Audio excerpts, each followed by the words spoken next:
Hello, everyone. I'm Ryan Tantalo with the Puerto Rico Ice Hockey Media and Brand Committee. Thank you for tuning into our new YouTube channel, and please be sure to follow Puerto Rico Ice Hockey on social media and visit the website puertoricoicehockey.com for more information. Please enjoy the following video.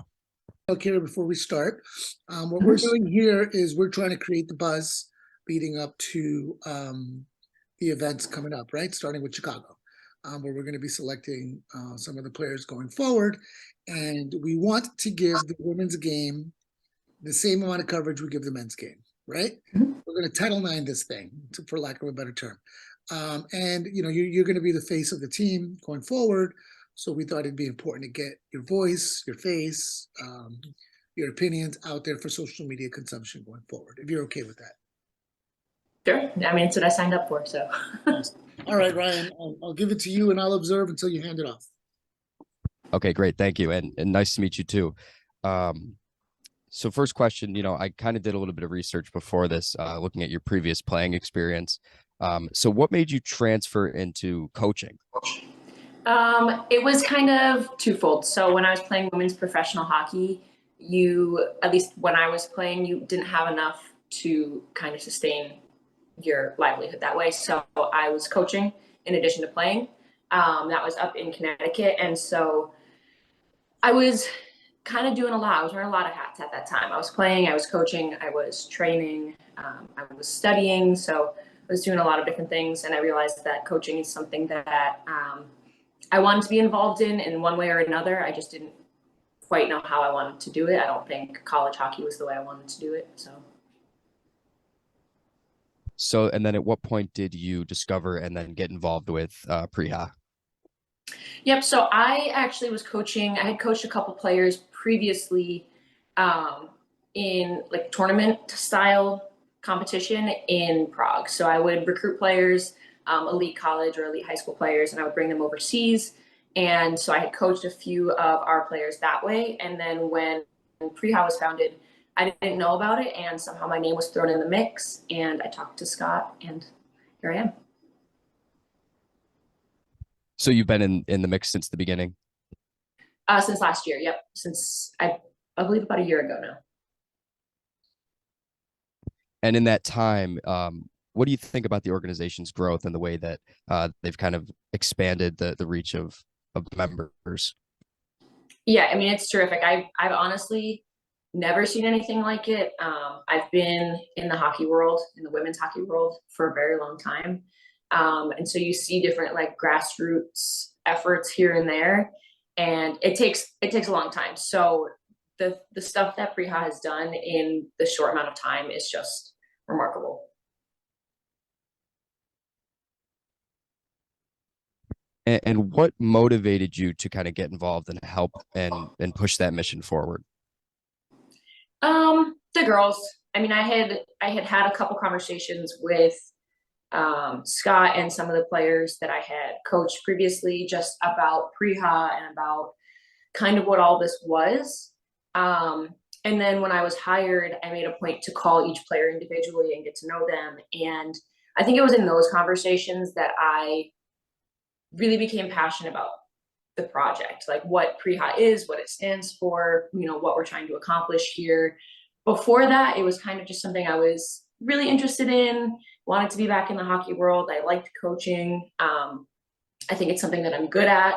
But yeah, it wasn't until I actually got to know the girls and got to hear their stories and hear about what it's like to be, not only a Puerto Rican playing hockey, but a woman playing hockey, and that whole experience. I kind of fell in love with their stories, and it kind of motivates me still. I'll ask one more question and then throw it over to Mike, but you kind of mentioned, you touched on your players' stories and getting to know them. So through their experiences with the association, what kind of things have you heard from them? I mean, it varies. So I think what we all learned in September at the LATAM Cup was that everybody has a different story. We've had people that grew up on the island that, moved to the US, like to the States. We've got people that grew up in Canada and moved to the island. We've just got like a lot of everything. people who grew up playing hockey, people who started playing hockey as adults. Like there's just everything in between. And the common denominator with all of them is that they all love hockey. They all want to play for Puerto Rico. They all want to be here and show up for their teammates. And so I can't really pinpoint any one person's story or any trending story because they're all so unique. But I think I found a lot of my own story echoed in theirs with just how hard it is to be a woman playing elite sports, especially elite hockey, which it's really kind of uncommon. You add in the being Puerto Rican, and it's not something I know personally about, but obviously hearing from them, it's just, you know, a really beautiful and unique bond that all of our girls share.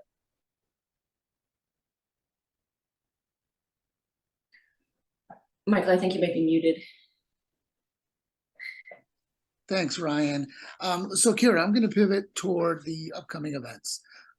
So Chicago, April 6th through 9th, we're going to be looking at the Fiesta de Hockey, but also the national team tryouts, right?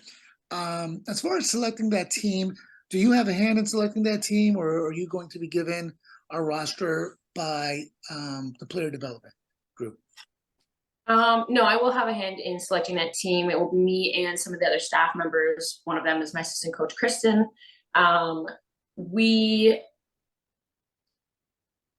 It's tough because we want a really challenge. We want to bring a high level of competition to every event moving forward. And we also want to grow the game. And so right now it's a lot about finding an intermediate in that. But the conversations that I've had with returning players, with new players that will be in Chicago, there's a lot of buzz. It's going to be a really elite level of hockey for the women's side. I know the men's side too. But I'm really excited about it. And, you know, hopefully we can just keep taking big steps forward as far as increasing the level of competition for this team. So let's keep new players in mind, right? So for the aspiring female hockey player who is Puerto Rican or has Puerto Rican heritage, and who plays at a decent level, who feel that they have a shot at this, right? Can you share what you're looking for, and to someone who hasn't experienced this yet, someone who might be looking to make a name for themselves and find a spot on your roster? Yeah, I mean, first and foremost, we want a good teammate. I'm a firm believer that you can't really make any progress forward as far as your team development if you don't have a good foundational group of players when I'm not in the room. So that's going to be my number one thing, looking for people as far as their character is concerned. I'm also going to be looking for skill development. So what is your foundational level of hockey? Are you able to, skate well in both directions? Are you able to transition well? Are you able to, catch the puck on your forehand and your backhand and move the puck in various positions on your body? So there's going to be a lot of foundational development that I'll be looking for. And then on top of that, obviously the third step that we're going to be looking for is, how are you going to stand out? Are you a really solid stay-at-home defenseman? Are you a shutdown goalie? Are you, a forward that can get the puck to the net in different places in the offensive zone? We're going to be looking for things that make players stand out without taking out the other components. So without, losing the importance of foundational hockey and being a good teammate. So it's going to kind of be a snowball effect. It will be cumulative, and obviously that decision won't be exclusively down to me. I will be doing it with my staff, but yeah, we're looking forward to seeing what we've got in Chicago. That's great. And as a reminder to anyone who may be thinking of participating in any way or wanting to volunteer, we are also looking for trainers. We're looking for assistants to the coaching staff. We're looking for team managers, hockey operations. So if you're a female or a male who's looking to get involved in some way and kind of get some quality experience with the national team program, we're looking for those positions as well. It's not just players. So pivoting toward the international game, I know, you have some local credentials, right? Utica, the Professional Women's League, I think Hotchkiss, if I read that correctly. Tell me the nuances when you pivot toward playing international players. Is it the same? Is it different? Do you have to coach differently? Can you share a little bit about that? From a coaching point of view, yeah, I think you definitely have to be able to pivot and adjust to the various styles of play. Hockey is just different everywhere you go. Certain places it's going to be more of like a bump and grind. You know, you have to get gritty in the corners. Other places you go, it's going to be a lot more of a finesse game. And as the coach, obviously, I need to be able to pick up on that and adjust to that. But as players, you know, when I'm making changes as a coach, I need my players to be able to adjust to that pretty quickly as well, whether it's overnight after games or even between periods. There is a level of hockey IQ that we'll be looking for not only with the players but on the staff as well. So yeah, I mean, I definitely think it's a challenge when you get into international play, but I don't think it's anything that our current players and any future players will be able to handle. I'd like to ask you about the youth hockey players, right? Because the female game is exploding at the youth ages, which is really great to see. Can you address parents of female players who may be thinking about bringing their daughters to Chicago? I know that we're building the national team, but we're also, creating events and opportunity for the younger players. Can you address the parents of the female players, maybe a little pitch as to, the importance or the value of, coming to Fiesta de Hockey and getting involved? Yeah, I mean, I think youth hockey is the most important part of any kind of hockey association, especially for women and girls in sports. I didn't grow up with players like me.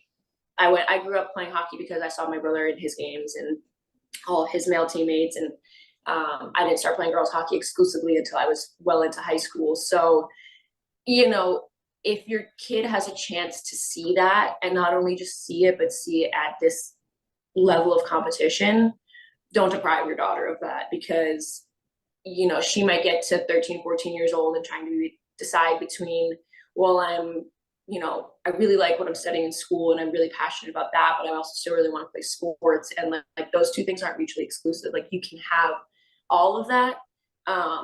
And the only way for your daughter to believe that is to see it firsthand. So to be there, to be with other players who look like her, who come from the same place that she does, who have the same passions and the same, she's not the only, your daughter's not gonna be the only person having that struggle internally. Every other girl her age playing high level hockey is going through that same thing. And so the easiest way to get through that is to just bring her to a place where she's not alone in that. It's just going to fuel that fire that, she'll keep with her and well into adulthood.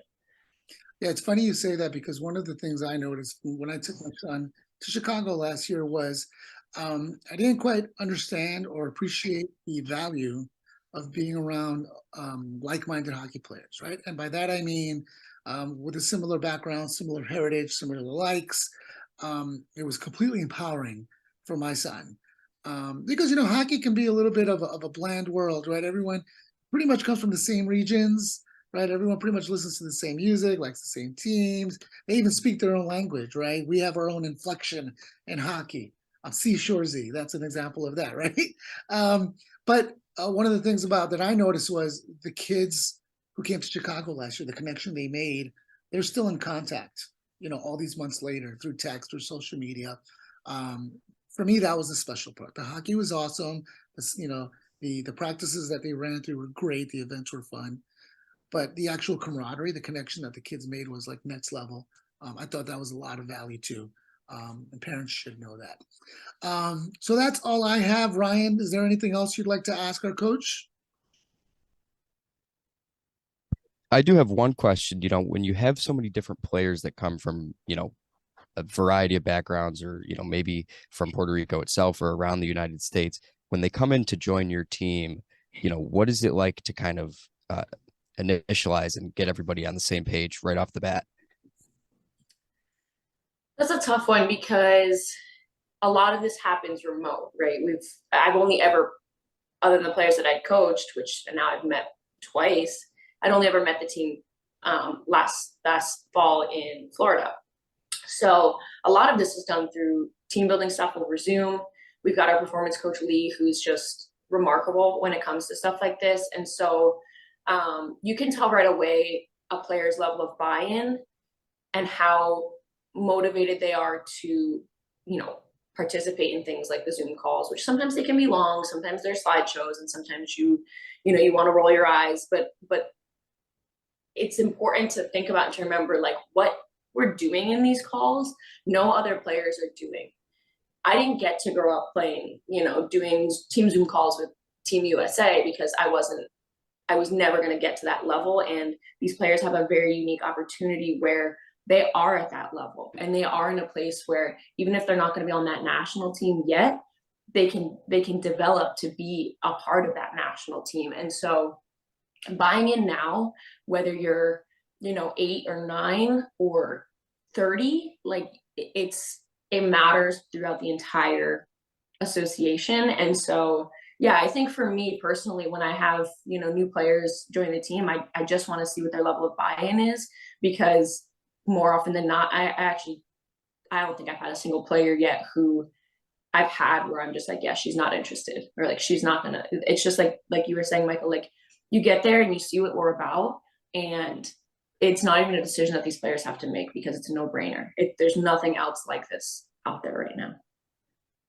Right. And I think one of the things that we're trying to communicate more clearly through social media and through communication is that this is a national team program. This is a national team, right? But just like USA Hockey might have you, call you and say you're wanted at a combine, a camp, or, we want to take a look at your skill set, because we might want, to ask if you want to play with the national team on Team USA. It's the same level of importance, right? It's not a club. It's not a money grab. It's not, come and let's, we're just going to have a good time. No, we're building a pipeline, and we're building a youth pipeline for future iterations of this national team. And while we're doing that, we have a really competitive team. Our women's team, right from the gate, has been very competitive, and it's been eye-opening, which is why I'm particularly glad that, they went after you and they got you as the head coach, because the approach you're taking is the approach that's needed. Right? I mean, this is serious business. We're trying to play in the 24 World Championships, right?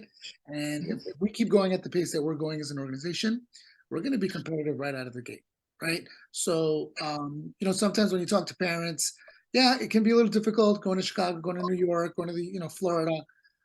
But at the end of the day, if USA Hockey asked you to go to Chicago, Florida, New York for events, you wouldn't blink. You wouldn't think about it twice, right? That's the seriousness that we're approaching this with, and we have lofty goals. And Keira, you're an example of that. Signing you as a coach, I think, for this organization was a big time get.